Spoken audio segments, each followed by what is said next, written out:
Hello and welcome to Voices of Parenting podcast. I am so glad you're here. My name is Mussi Diskin. I am an advanced nurtured heart approach trainer. I am a parenting coach.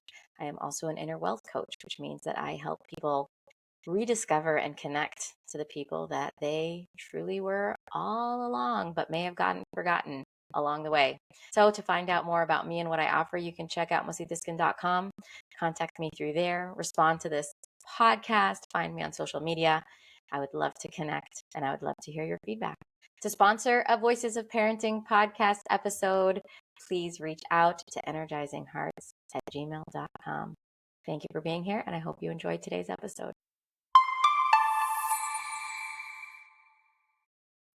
So today I'm back with Yehudit Sarah. We are continuing the conversation about the quiet child, the child that presents differently than the obvious acting out, problematic, difficult, intense child, but the child who maybe doesn't present at all, maybe is hiding and acting in, and not giving the world an opportunity to really see them.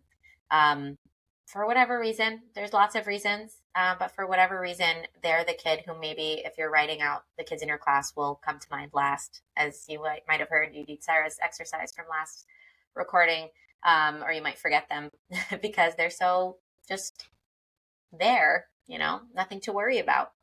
And actually, there is what to worry about, and and even if there isn't something to worry about, which I do believe there is. They deserve to be seen, and they deserve to know that they're valuable, just like anyone else that walked us into Nurtured Heart. So in this episode, I kind of want to lean more into the practical application of Nurtured Heart, of what does it look like to really help these kids in a way that is building inner wealth and not knocking them down or disempowering them, which the Nurtured Heart is so good at. I think our knee-jerk reaction whenever we see or understand problematic behavior, which in this case might be being super quiet or not sticking up for yourself, being a doormat, being a people pleaser, always being in fear of doing the wrong thing, maybe. We want to just talk that behavior out. We want to knock that behavior out. We want to take out that flame. So it's easy to focus on those negatives, and make it about the child stopping those behaviors. Make it about those child, I need you to speak up more. I need you to, we do this thing where we feel, okay, I've done this thing. I do this thing. The knee-jerk reaction is to do this thing where, I'm showing the child, I'm telling the child that I believe in them, that I want more for them, that there's more potential for them. And I'm coming from such a positive, loving place where I'm trying to build them up and get them to understand that they can be so much better from a place of love and believing in them.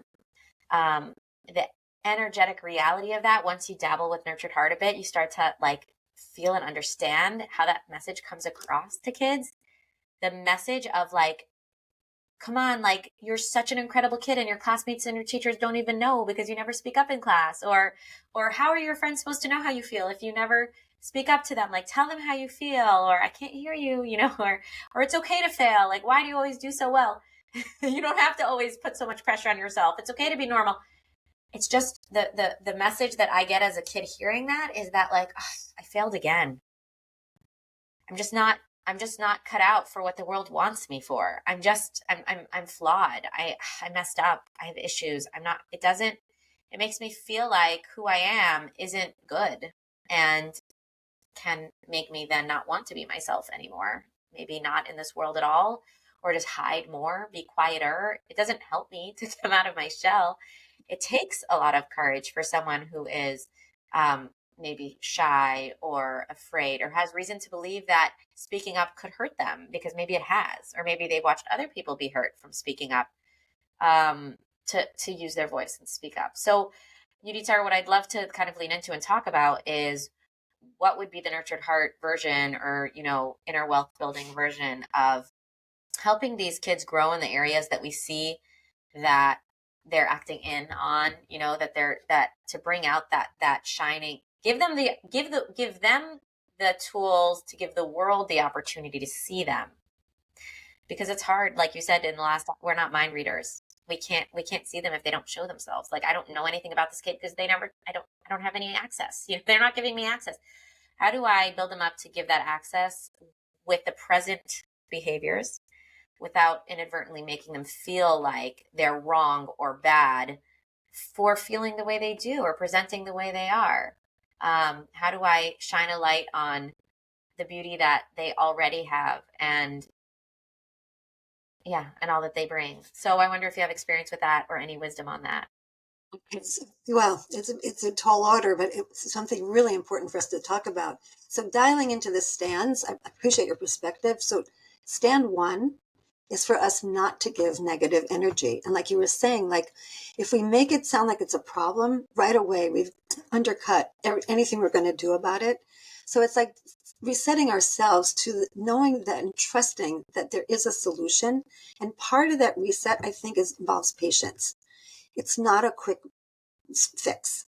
We have to have a lot of patience because it's a more long-term process with a lot of kids. We're not going to see the behaviors change so readily, so and then stand two, of course, giving a lot of positive recognition, including for, like, let's say someone's not speaking up, for the times that they do speak up, just putting that in there.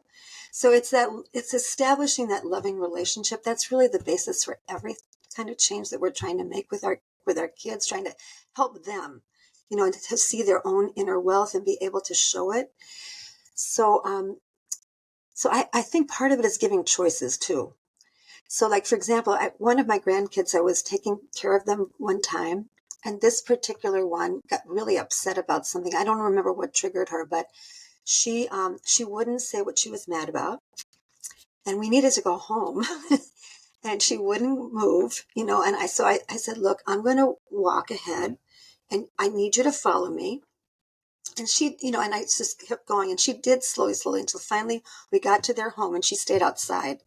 So I said, look, I need you to come in.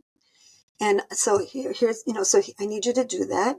And I'm going to be inside and I'm going to check on you, so you can have the choice of letting me know what's upsetting you, or you can stay out here if you need to. But I kept checking on her, but it was her choice. I mean, I couldn't force her to come inside. I mean, I guess if it had been dangerous, I would have lifted her up and taken her inside. But I was watching, and she eventually came in. I just didn't give it energy, and I give her a lot of recognition for deciding to come in. She didn't say what it was that was bothering her. Sometimes we need to give choices in the sense of, like, okay, like, you can let me know, or you can write it down, or you can express it later. I'm here to listen if you want the help. It's up to them then to decide, like, okay, I'm going to tell you. But they do get to a point, and I've seen kids get to a point where they will come and tell you, they will come and trust you. But it takes time. It really takes time for that to happen. Yeah. I think that leans into what you said at first with the stand one, no energy to negativity, not making it a problem. If the choices are to either share it or not to share it, right? Or to share it in this way, that way, or the other, or to hold off on sharing it, then it makes not sharing it okay. And if it makes not sharing it okay, then their comfort zone and how they're presenting and what's important to them, like they're holding on to the silence or they're holding on to this invisibility or hiding, this quiet, we're receiving that and we're acknowledging that and we're allowing them to have a place here, even if they don't let go of that. Like we're recognizing that they have autonomy and that they make sense and that they're allowed to be how they are now, making how they are now okay, opens the door for them to maybe try something else on without the fear of losing what feels safe, without the fear of having to always, be different or better and the fear of losing the facade of something that they've built on purpose. There's a reason why they're like this, And I do have to say, there's a whole slew of kids who really are very confident and have a lot of inner wealth and have, whether they come from really, really sound homes or just more moderate personalities. And they're not interested in the limelight. They're not interested in getting all the attention. They don't want all of that. They're like, let me do my thing. Let me come to school. Let me do my thing. Like, they don't They don't want to have a public speech, like that's not their personality. And like that doesn't mean that I can't see there's so much. So this is the other angle of stand two that I'm going to bring here, is that there's greatness we can find in the way they're presenting, even if we know that there's maybe potentially stuff they're missing from presenting that way, or that the world is missing presenting that way. We can focus on what is good about how they're presenting and show them that they're seen and like even that is seen and has space and is beautiful, because that's the truth, because every quality has good and bad to it, can be on either direction. So for those kids who like, they're not even acting in, they're fine, they're like, I don't want any of that, it's like, I love that you just do your thing without asking for any reward, without asking for any attention, without asking for anything in return. You're just so clear on your own personal values. You're so full of integrity. You know who you are. You're so sure of it. And that really shows, when you come to school, when maybe a lot of classmates don't, because it's right after a late night, that, or a vacation or something, or when you stick up for a friend on the playground, or maybe they're not sticking up for a friend on the playground, but when you sit wherever and everyone else is fighting where to sit and you just sit wherever, like that really shows that you're able to not, you don't have this like need or fear or pressure to like have to be like everyone else, or like make a name for yourself. It's like there's a confidence there that I want to see, that I want to lean in on. But I do need to find where that is to build that loving relationship like you're talking about. I do need to find that connection point. What can I find that's true for them, that's true about them, that I can connect with and shine light on as a contribution and as beautiful for the world and for me and for the classroom and for life. So where is that? And that's also part of my stand too, is not only waiting for the behaviors I don't want to, dissipate, which does take time and takes an alternative, right? Takes the safety to step away from that into something else. Like, what's the something else? We talked in the last episode about giving a kid the tools to use I statements, to be assertive, to speak up. Sometimes they need that support, but it's not only waiting for those to go away. It's imperative that I'm finding those connection points now already, that I'm lighting that safe space, that I'm lighting that space of like, yes, we're happy you're here as you are, and we want you here. And that's kind of also leans into some of the stuff you were saying in the last episode of finding room for them to shine, like having the opportunities where everybody has a chance to sort of be on display in a safe way, where they're not on display. Listen to her last recording where we talk about the having the writing thing, that everyone comes into the classroom and sees every person's writing. But just giving people the opportunity to talk about their special interests, show their special interests, or draw their special interests, or and not force people out of their coping mechanisms, out of their safety. When it's a forceful thing, you must, then it's just, again, that negative energy of there's something very wrong with you, that the world is like not going to let up until you stop this because it's a threat, because it's dangerous. Mm. And it makes my defenses go up more. It makes me want to hide even more. What occurred to me while you were speaking, I see that also sometimes kids just need explanations. What I mean by that is like to understand a situation. Like I had a third grade group, and they were working on a project together. Beautiful, doing beautiful work. They were doing research about animals, and they had picked a particular animal, and they were doing different aspects of that animal. They were going to put together a book and a presentation. One of the kids in the group was a really acting out child who had a lot of trauma in her life and a lot of difficulty. Another one of the kids in the group was a very loving family and was like one of those children who like they do everything right. And she came to me one day crying, like, because the other child was interrupting everything they were doing. She wasn't letting them do their work, and she was like, I don't know how to handle this. So she needed to understanding to be able to have some empathy for the child who was acting out. I mean, I can't tell her everything, but but I could say, like, she has some particular things that she needs to work out, and she's working out, and you also have a very valid concern. And what I ended up doing, I mean, after I talked to her about it, that she, and gave her recognition for coming and speaking up about it, and that she was so interested in, she loved the work and she wanted to do a good job on it. So it ended up that I actually did separate this one child out of the group. She was happier. I gave her something to be in charge of in the classroom. And I also helped her put together her own report. And she was like so happy with that. And then the other kids finished their work beautifully together. And so it all, it worked out okay for everybody. But sometimes kids need that. They need to understand like why a situation is difficult, and to be able to, then have empathy and shine from it. Yeah. Yeah. And I think especially when kids, it's so beautiful that she was sort of so open to understanding her friend. Like she wasn't angry. She was overwhelmed. Like, give me tools. I don't know what to do with this kid. I think also kids that present with fear, with a lot of fear, they're holding back from fear. They're hiding from fear. Clarity, that's the stand 3 of Nurtured Heart, helps so much. Those skills, those explanations, because, if you're afraid, you just want that security of knowing exactly that there's nothing that's going to pop out, from behind something, that there's not something unexpected that's going to happen. Already it feels so scary. And so kind of like that choice also of like, it's okay if you don't do this at all. Here's how it would look if you did.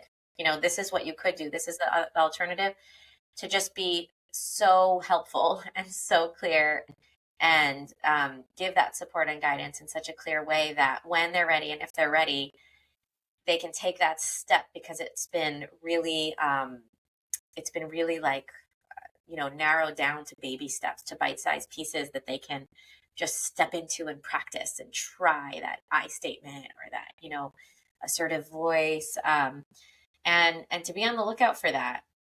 My one of my kids told me that there was a program in school where they were giving out these notes that that was like, you did something good, and then you got it signed by the principal and your parent, and once you got like 4 of them, you got like entered into this prize thing, and the parents got an email requesting that they celebrate at home. So it's like this positive.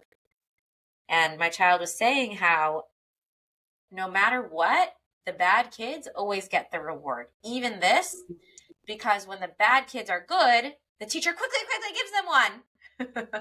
Because the teacher wants to catch them being good and wants to make sure that they have a reason to continue being good.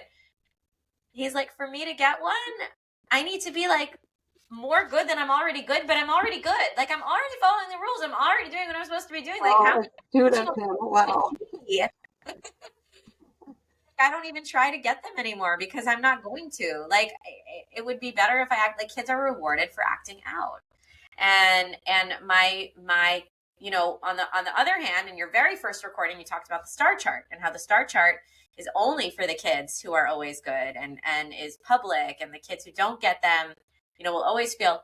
So how do I make sure that every child feels seen? It's a high order, it's a tall order, but can I find a way to acknowledge it all, to acknowledge those who come every day, and it's not a challenge for them, to acknowledge the kids that it's a challenge for them and they come sometimes, to acknowledge the kids, to acknowledge each person where they're at, without it being a threat that maybe someone else, because I think this is another fear of educators, someone else might be like, oh, well, does that give me permission to be like that? Like, oh, so I should also It does sometimes it does, and you have to deal with that. So I mean, I had a child who did start acting out, and he was being perfectly good. So we ended up using something from that book, There's Always Something Going Right, for educators. And so we made up a chart with that. His mom was totally on board with this, and in agreement that it was not going to be anything negative. And so whenever he wasn't listening, he was like, he learned to like totally start laughing about everything. And he just was being disruptive. And he had gone from being totally quiet to that. And we just sent home like a chart with like all the times he listened. Just give him a lot of recognition for that. That's it. Nothing else. And the behavior changed, and he got recognition for it. But what you were saying before reminded me of something else too, that sometimes excuse me, the kids who are quieter, they also need help with when they make mistakes. Because it can be really devastating for a child when they make a mistake. I mean, no kid likes to make mistakes, really. They don't feel good inside. But for a kid who's not used to making mistakes, it's devastating. So I had a child once who he was quiet. I knew he had a difficult family life. So one day the kids all come back from lunch and they're saying out loud, like, he stole a snack. And like, and he's like, I could see him just melting, wanting to go under the table. So I just took him aside at a point. I said, we'll talk. I took him aside at a point where we could talk quietly. And I said, just tell me, so he admitted that he had stolen his friend's snack. I said, that is so amazing of you to admit something. I said, there are adults who can't admit when they've done something, and you were so ready to admit it and take ownership of it. I just admire you so much for doing that. And I think I said then, and I knew we talked about restitution a little bit, not using that word, and I knew it wasn't going to be something where he was going to be able to bring a snack at home and replace it. I said, well, you know what? Why don't you talk with your friend and you can figure out something together, like a way that you can let him know that you did it and you felt bad about it, and make it up to him, So you know what they came up with? They talked. They came up together with this idea that he was going to carry his friend's lunch box to the lunchroom every day for a week. Okay, who cared what it is? But they both felt good about it. They went off together, hand in hand, the next time at lunch, and they done. And I just felt so happy for him, because it's like, okay, he made a mistake, but we didn't dwell on that. It was like clarity, like, okay, that's not the rule, but it's not who you are, and there's a way to make up for it, and Yeah. done. The nuance of dancing the stands that you just did, the what, stands 1, 2, and 3, for those of you that are more comfortable with the approach, like, it's nuanced, but it's so there, how the entry point to the clarity to the stand 3 of like what he could do about it was so built on inner wealth. The first connection, the relationship, was all around the incredible greatness of owning up and being honest and admitting, and how much that shows on what his character and who he really is.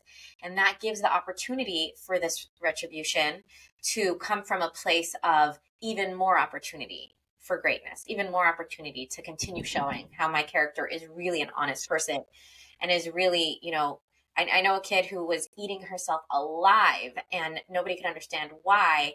And in the end, she admitted that she had done something in class, and she maybe had lied about it or something. And just, it was to the teacher, and she couldn't, and every day she's going to school, and every day she's seeing this teacher, and she's just shame, shame, shame, eating herself alive. And it was the same thing. They were able to approach it with nurtured heart, and they were able to recognize all those parts, the part that she feels so bad about it. What does it say about you that you're someone who feels bad about lying? You're not comfortable with lying, What does it say about you that you've admitted it and had the courage to share this, And then talked about, what if you wrote a letter to the teacher and you didn't give it to them in their hand? What if you left it on their table, or we emailed it, or we mailed it in the mail even, or dropped it in their mailbox? Like, how can we do this in the safest way possible? But to give you, because that's the thing also, is that kids feel better when there's a way to fix it. If the fixing is not a punishment, if the fixing is truly just about really getting back to who they really are, getting back to the great people, like having a clean slate. Everyone wants a clean slate. No one wants to hold on to the guilt. But when it's just, you did this, now you have to fix it, like it's a punishment, then it's just more negativity. It's more like you're a bad person, and that's why you have to send the letter. You're a bad person, that's why you have to figure this out. So when it comes from that foundation of stand 1 and stand 2, where I'm focusing really on what this reflects about the person's beautiful character, she did write that letter, and the teacher, thank God, had a good response and did recognize her, and was so appreciative of the honesty, but also amazed at her strength for admitting it.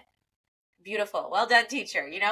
And the light and life that came back to her after this, story, the strength that she did something wrong, and she owned it, and she did the right thing after. It can all be a way of building inner wealth, and that's the truth of it. We're human. We will make mistakes, and we can we can learn from it and we can do better and we can do our best to make it better. And even if we don't make it better, even if it's never better for the other person and there's nothing we can do, we can feel good knowing that we've done our part to try and that it's okay, you know? These are all such valuable lessons for the quiet child. We're over time. It's 24 minutes. I know, but it's still Thank fun you. talking to you. It just Thank flows. you. It was just like bringing, our minds get going and like, wow. So much to say. I know. Such a blessing. Thank you for being here. If Thank anybody wants to you. reach out to you and glean more from your wisdom and experience, please tell us how we can reach you. Okay, thank you. So they can reach me at janet.waller@gmail.com. Thank you for Beautiful. this opportunity. It was so much fun to do this with you. So Yay. interesting and so enlightening. Thank you. Yeah. Yeah. Thank you. I feel the same. And everybody have a blessed day, and we'll see you next time. Hey, wait, don't go yet. Take a minute to find the beautiful quality that you have that you appreciate about yourself.